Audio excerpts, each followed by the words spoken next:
darling. Hi. My name is Azuka Ogujuba from Media Hub TV, and it's really nice to have you on set. Thank you. And how's our baby Kingy? How's he doing? He's doing really well. I was just wondering, motherhood is what every woman looks forward to, and I mean, he's the first child. So has it been like, like when you had him and you saw him and they gave him to you? What was that first feeling? The feeling was really strange. I'd say strange because I saw my heart on my arms. Carrying my son is like carrying my own heart, and I heard his heartbeat. I was so happy. I was so overwhelmed, and I loved it every minute till date. So, I mean, when you had him, did you think? Were you thinking? Did you think about how if it was going to disturb your career, or you just didn't care about career for that period of time? Truthfully, I didn't have any other thoughts apart from being a mother.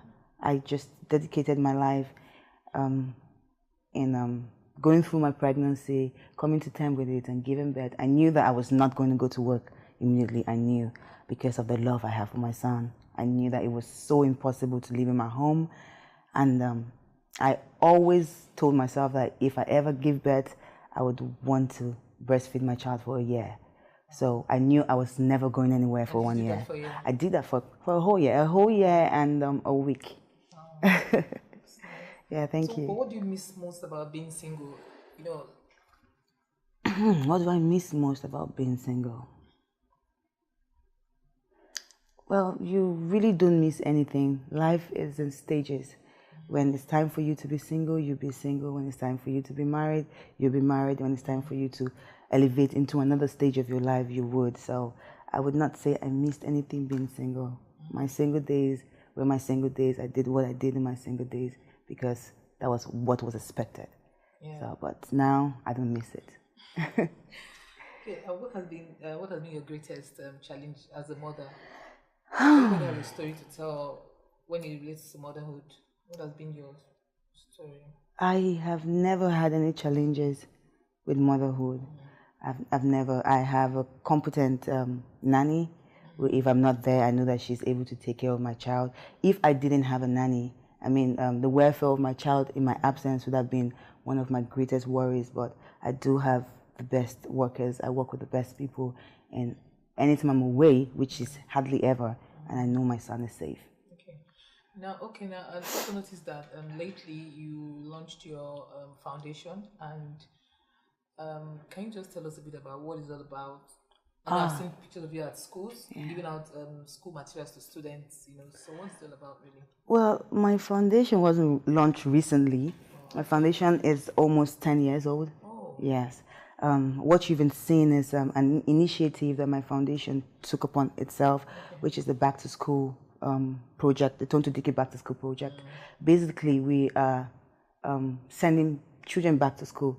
We're focusing on the girl child, but that's notwithstanding, we will help the boy child too. We're sending as many children as we can back to school, because I do believe that there's a saying that goes that children are the future leaders of tomorrow, and I believe in change. So if change has to come, we have to start with the younger ones who are going to be the change that we need to see in the future, or who are going to be our leaders in the future. So that's how the initiative was brought about. But the Tonto Dikeh Foundation has been around for 10 years. So why did you pick Baptist school? No, I didn't pick Baptist school. I'm going to random schools that need me. Okay, you've not acted in any movie for a very long time. Did marriage or motherhood slow you down, or have you decided to stop acting? No, before I had my child, I actually slowed down on that because of personal reasons. I needed to find myself. I needed to know what it is that I wanted. I was blocked. I was blocked emotionally. I was blocked spiritually. I had this veil covering me that I needed to identify with something greater, which was God. So I left movies to find God. And ever since, I haven't gone back because I gave birth to my son. Okay. But I left movies before I gave birth. Okay. But that's not saying that I'm off the screen forever. I am coming back. Yeah, we can't wait to see. I'm sure your fans can't wait to see you. I can't even wait to be back on set. I'm sure they can't wait to see you on set. I can't. Lately, we, of course, you're one of the big faces in the Nollywood industry in Nigeria, and of course, your fans, follow everything you do, and lately, there's this noise about issues that you're having in your home and everything. So, what do you have to say to that? There was, so many stories here and there, and so what do you have to say to that?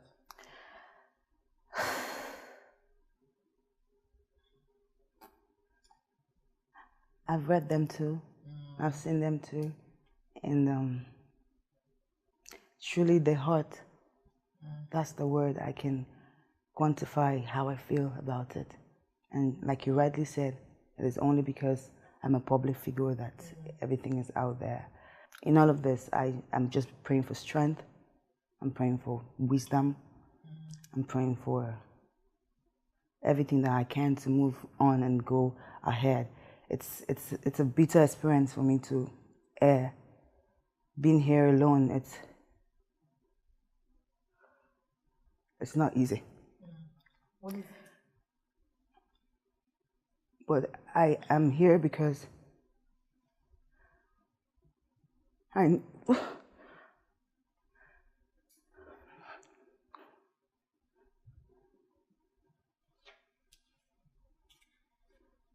here because I believe that I'll be helping someone somewhere.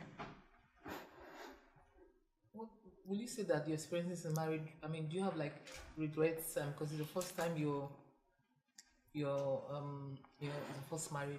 Will you say that? Do you have any regrets going to the marriage or something? Because you like your smile.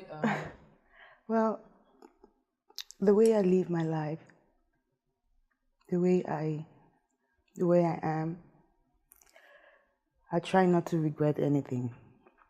And I see every stage that I am in as an elevation.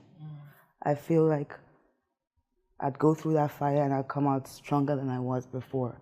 So no, I don't regret my marriage. As a public figure, a lot of people will like you, but some won't like you, and of course, I'm sure sometimes you must have had some embarrassing moments where people say things to you, like, and be wondering, where is this coming from? What has been your most embarrassing moment as a celebrity? Living a lot. Yeah, they have been a lot.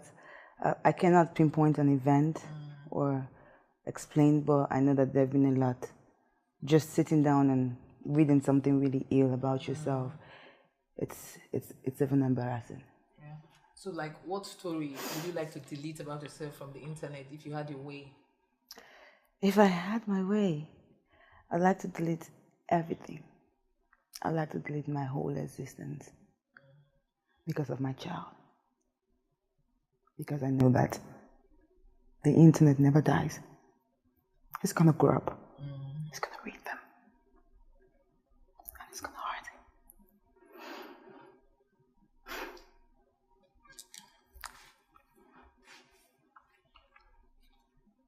Tell us, everybody can be in your world though, so tell us something about you that people don't really know. Like, tell us a secret that people don't know about you. Your person who is Tonto Dikeh. But I think that people don't know that I am born again. I have been born again for a long time. I did backslide at some point, but I found my way back to God, and it's been amazing. It's been so wonderful. I think that's what people don't know. What church do you attend? I attend Mountain of Fire, but I do have 2 other pastors from 2 great churches that pray with me always. But I attend Mountain of Fire. Wow. So what do you miss most as a person?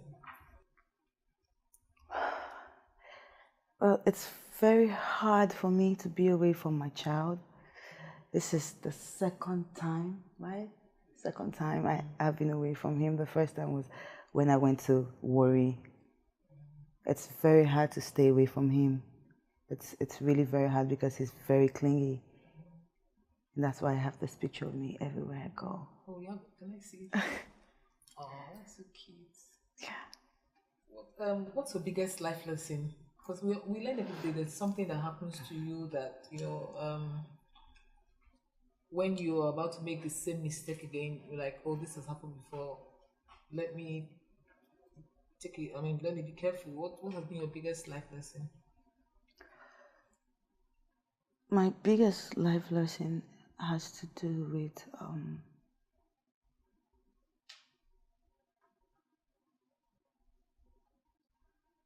really has to do with not letting anything bother me. Going through whatever it is you're going through and not letting it bother you. That's the biggest life lesson. And of course, people that don't really know you very well must have had a lot of wrong misconception about you. So what is which one really how you hear something about you that is not true and it really, really makes you cry? Which one has really brought you so close to tears? I've heard a lot of things about myself. It's the same thing. It never changes. But something that has really, really hurt me in recent times is someone coming out to associate me with drugs, with drugs as a mother. That hurt me so much. Hurt me so much because nobody sees how good of a mother I am. Nobody knows the sacrifices I've made for my son. I have a file at home. I do a drug test almost every month, and I write a letter to my son. And I put it.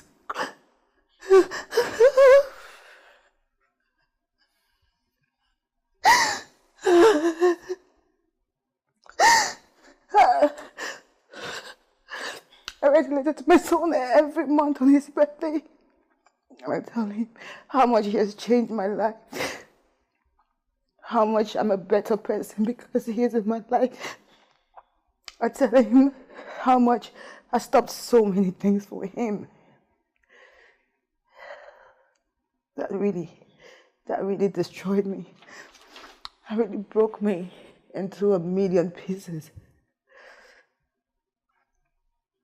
That is the worst thing I've heard.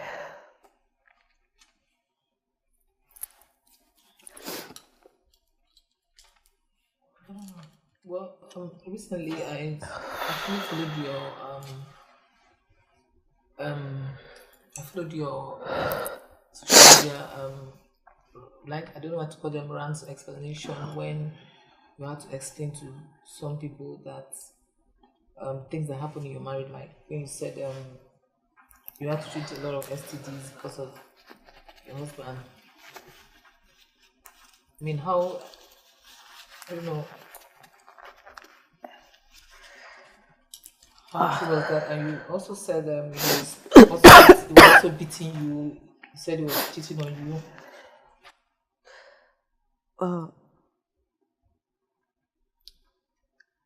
First of all, I'd like to say that this interview is not to discredit my husband, or rather my ex-husband in any way. It's not to bring him down.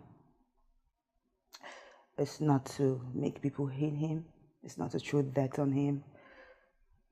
If it's anything I'm doing this for, it's so that he can be a better man. And like I said, so that somebody somewhere would be able to learn from this, from what I'm going through. And with that note, there are some things I would not like to re-discuss. I did post something about it yesterday. I am not taking back my words because it is not a lie. But I would not promote it. I would not go ahead and embarrass my husband in that manner, even if I have. I would like that to just end. The domestic violence, it's real. It's real. How I live to suffer it and go through it over and over again. I do not understand. But a lot of people have blamed me. A lot of people have said a lot of things. I have read a lot of things.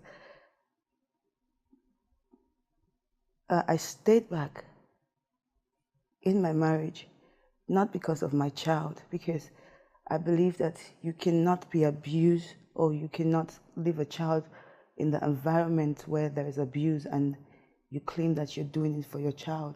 No. I stayed because I was doing it for myself. I stayed because I loved my husband with all of my heart. I stayed because he had begged me to stay a couple of times. I stayed because I just didn't want to give up. I didn't want to give up on the marriage just like that. People change. You know, people change. I changed. Did you seek counseling from your pastors? I mean, what do you like? Yes, we have. We have. Anytime things like this happen, my husband comes up with a pastor who is always in the house the next day or 2 days later, who is begging, who is doing stuff. Yes, but we have never had a real counseling. Never, never. Because he wouldn't even accept that he's doing it. That's the worst. That's the worst. That he's never going to accept that he's doing it. And I keep asking him, if you are so ashamed, if you are so ashamed of what you do to me, why do you do it? Can I have my phone, please? I have pictures. I have videos. I have everything to prove my domestic violence. I also have pictures in Ghana. The Nigerian embassy in Ghana has pictures of me. I had to run to them at some point. The reason I can't even release those pictures is because I'm stuck naked. I'm stuck naked, and they had to video me, and they had to snap, and my husband has humiliated me so much with this, and for anybody to tell me that I'm lying against my husband, that even hurts me more. That even hurts me more. Were you guys on holiday in Ghana or something? Yes, we were. He stays in Ghana too. Okay. One of the things I also heard was that I heard out there. I said I was going to ask you when I talked to you was that his mom caught you smoking marijuana. And she kind of confronted you and you pushed her and she fell, and when he came back he was livid with anger and kind of pounced on you. That is a lie. That is a lie. That is a lie from the devil. I am close to my mother-in-law. My mother-in-law has never, ever, ever seen me smoke. There are times when I am really, really sick. And my mother-in-law, Mom, if you're watching, you know this is true. There are times when you have even offered me Panadol. There are times when you have even offered me so many drugs that would have even made my body better. But I didn't take it because I knew I was breastfeeding. Every time my mother-in-law came to me and I was sick, I would tell her, no, Mom, I don't want to take Panadol, as little as Panadol, as little as Alabukun, as little as anything that could make me get my strength back. I would tell her that I don't want to take it because I'm scared, because I don't know what it will do to my child. My mother-in-law has never, ever, and I'm saying this with God, put in this, that she has never caught me ever smoking. I did not push my mother-in-law down. And Mom, if you are watching this, please tell them the truth. I know that Kunle, your son, said this. I know that my husband was the one who put this story out. And you know that this is not true. And you know that you are a woman like me. You know so well that you are a woman like me. And you said I am your daughter. And I don't even want to believe you said this, Mom. I don't want to believe you said this. I'll ignore it. Recently, a video came out where a certain lady called Rosalind claimed to be your husband's PA and your husband is his uncle, and that she knows you, that you're a very nice person, and she had nothing to do with your husband. And also recently, your husband's birthday, she's actually celebrating it very well on her Instagram page.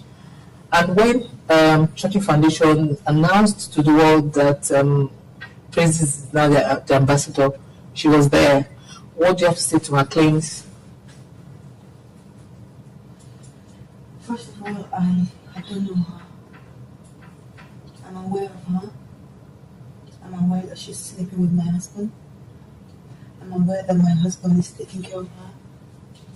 I am also aware that she is the reason my husband abandoned his son and me for close to 2 months. Just before the big foundation thing we did in December, I'm aware that that's the reason he abandoned his family, because he took her on the trip. No, she is not my husband's sister. My husband is not her brother. She doesn't know me. Like I said, I have seen her before. I have never even spoken to my husband about her before. But I do know their story. And I do know that they're in love. It's not just a relationship. Recently, I think she also, for her birthday, she posted this this big car, this Jeep, on her Instagram handle that also went viral. My husband bought that car for her. My husband is responsible for her. I have pictures of them being on a trip abroad together. That's something my husband has never done for me. That's something my husband has never done for his family. Where that hurts me more is because I watch my husband make every single dime that he owns. I know the sacrifices that I need for my family. I know the sacrifices that I have made. And all I expected was just for you to at least be good to your family. It was not the first time. It's not the first time. I've practically dragged someone off my husband's private part before. So, women are not my problem with my husband. Women are not. And I'm not upset about it. I don't hate these women. I don't even want to glorify them and their act. I was once single. I'm not a saint. So, they are not my problem at all. I forgive them. I forgive all of you. I'm telling you the truth. With the love of God in my heart, I forgive you. I forgive you. But don't lie about it. Just keep quiet and just move on. The allegations about some women that he was also dating that had kids for him. Is it true that he has kids outside his home? And yes, my son is not the first child my husband has. And that was one of the major concerns in my marriage, the early part of it, because he lied to me about not having a child. He even lied to me about not being married. I didn't even know he was married until the day they posted the picture of the wedding. He didn't tell me he had a child. He always lied about it. I don't know how I found out, but I did find out.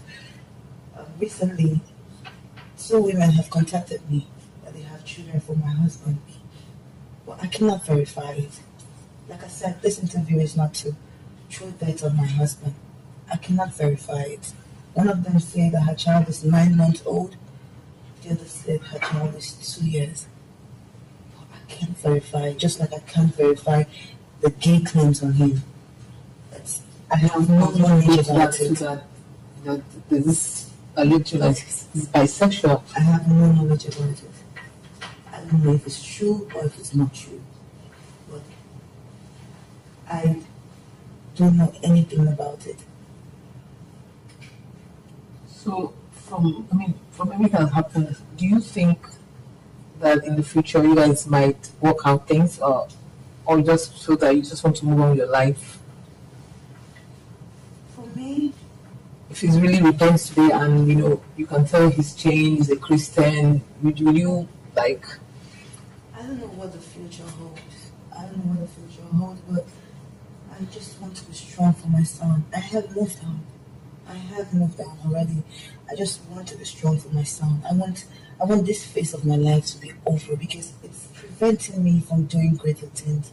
Every day I go on the internet and reading one things, it's all dragging me back. There are huge projects I'm supposed to be embarking on, but this is taking my life backwards. I don't know if I'm going to go back to my relationship. That's a big impossibility right now, a big one. I'm not praying to go back to my relationship. I'm just praying for a change for my son. I just want a cordial relationship for my son. He's hurt me so much in so many ways. It's crazy how this man keeps hurting me every single day. Because every day I keep hearing things, I keep seeing things. People from him are talking. Just 2 days ago, he moves men, elders away from my village. Men that don't even leave their thrones. Men that don't leave their seats. He brought all of them to Abuja, asking them to beg me. And 2 hours later, I saw a post of one Mr. Pauls assuming to be his manager, saying that I lied about my husband, that I had cars, I had my husband's money with me. I do not have my husband's money with me. I don't have any property that belongs to my husband. I left my home with nothing, absolutely nothing. The clothes I wear today, UT gave them to me because I left my home with nothing. I called her up one day. I was in so much pain. I was in so much pain. And I was just thinking of all the verbal abuse and everything that my husband says to me. And I felt so ugly. I felt so unworthy. I felt less than a human being.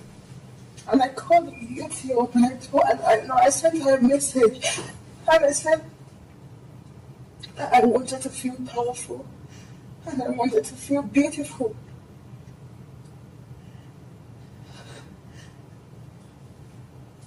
That was the lowest point of my life, asking for help because I've never asked for help before. And she read it, and 2 hours later, she replied me. And I was so happy.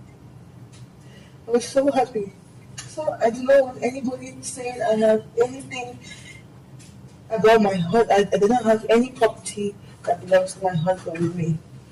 That is a lie. No, I don't. All my husband's cars are with him. I would admit I did seize one car and I sold it off to give my son a better life. But I also have text messages on my phone proving that I'm being threatened. Proving that he said that the car was not mine and I had to return it. That they have police everywhere looking for the car. I have those proofs here. There's nothing I come out to say about my husband that I do not have a proof for.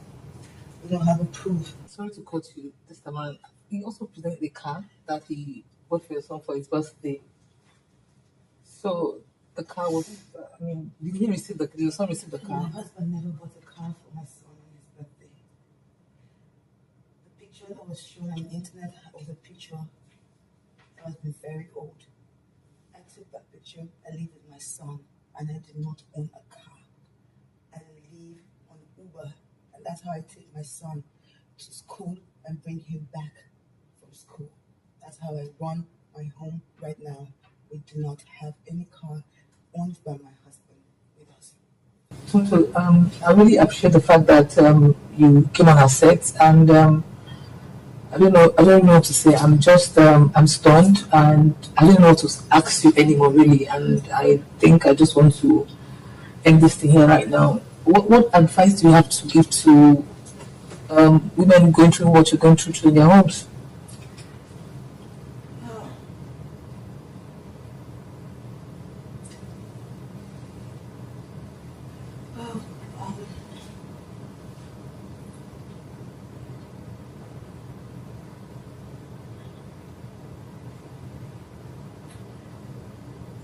First of all, I'd like to say to every woman out there who has been battered, who has been bruised emotionally, physically, verbally by your spouse and people that you love, I'd like to say to you that you're beautiful and God loves you. The truth about this issue is that most women live in self-denial about this. Most women want to stay and make it work. Most of us want to pray and see changes. But I advise you to seek help. Because in as much as you give yourself the idea that you're staying because of your children, or that you are in this relationship because you want to give your children a better life, you're actually really hurting them. If an abuser never saw anyone get abused, he wouldn't grow up to be an abuser. I took my child away from that environment because I didn't want him to grow up to be that kind of man. It's time for us to speak up for ourselves. It's time for us to heal properly in a better environment, in a better space. I know that the society also doesn't really help us women. The shame that the backlash that we get from leaving our husband's house, the shame or the bruises on your body that you refuse to show. Society, give us a break. We are also humans too. We need to heal. We need to tell our stories. I said it right from the first time I granted this. I came into this interview that this is not speaking from a place of anger. Or this is not trying to tarnish the image of my husband. If my story out there gets to just one person and heals one person, I'm okay with that. I'm speaking up for all women. I'm speaking up today to say enough is enough. Love does not hurt. Love is not supposed to hurt.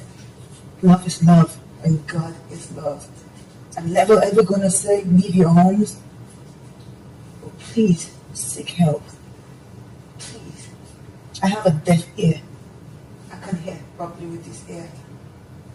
I have broken ribs. If I had died today, some other woman will raise my child. Do you want that for your children? I didn't have a mother growing up, and I know the effect it had on me. I want to live for my children. You have to live for your children, because they say that children are the future, our future. We have to be better people, women. We have to be better people for our children. We really have to. And I just want to use this media to say to everybody that this really hurts me so much, and I would like to just let it die. I want to move ahead in my life. I want to go forward. I have a son that I have to live for and take care of. This is not the end of my life. I just want all the bad energy away. And I want to focus. I really want to focus on God and my son. In as much as half of you would never believe my story or wouldn't even believe that I changed, it's not for me to prove to you. It's not for me to prove to you. I have everything to prove to myself and my son. And I just also want to say thank you for every woman out there who has sent me a message, called me, DM'd me. I have been reading everything, and I'd like to say that you all have been one of my biggest source of inspiration. I also like to thank Miss Bimbo Coker, my husband's first wife. She has been amazing. We talk like sisters, and her words have healed me so much more than any family member I've talked to, because she's been in that position.